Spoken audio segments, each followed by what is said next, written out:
Magandang tanghali po sa aking mga subscribers, mga kapamilya, kapuso. Ako po ay magluluto ngayon ng aming pananghaliang gulay. Munggo with tokwa. Simpleng gulay lang mga ka-subscribers. Namana ko po ito sa aking ina. Ayan po ang aking mga ingredients. Garlic, ginger, onions, chicken cubes, at pepper, syempre oil, tokwa, and munggo. Guys, ngayon magpapainit tayo ng mantika. Ang kawali po ay mainit na.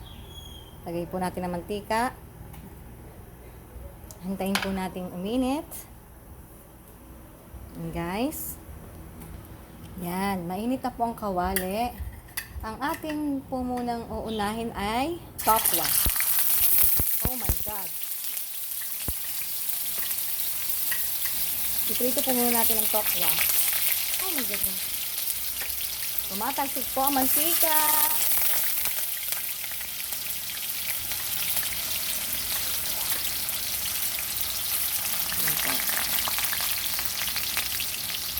Tokwa, fry po muna natin ang tokwa. Yan guys, malapit na pong maluto ang ating tokwa. Guys, hi mga guys, tapos na po natin i-prito ang tokwa. Ngayon, ilagay po natin ang bawang. Haluin po natin.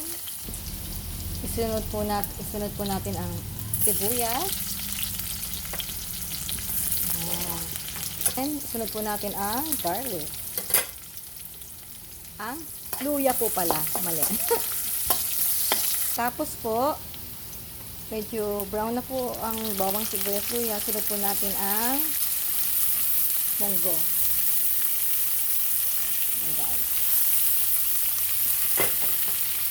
Yan, isa po natin. Mabuti. After pong nagisa na ang munggo, lagyan po natin ng tubig. Hanggang sa kumulo na po siya, pakuluin po muna natin mabuti. Sumusulak na po siya at lagyan po natin siya ng nor cubes ngayon. Haluin po natin ng konti. And lagyan po natin ng pepper. Yan. Yan mga guys. Tapos guys, ilagay na po natin ang ating piniritong tokwa. Yan. Ganyan lang po kadali. Yan guys, ang aking gulay ngayon. Munggo with tokwa. Ayan na po ang aking gulay na munggo with tokwa. Sana po nagustuhan niyo po mga guys. Ay, shout out po pala muna sa aking bagong kabayang kaibigan na anime. Maraming salamat sa iyo. Thank you. Guys, ayun na po. Thank you po.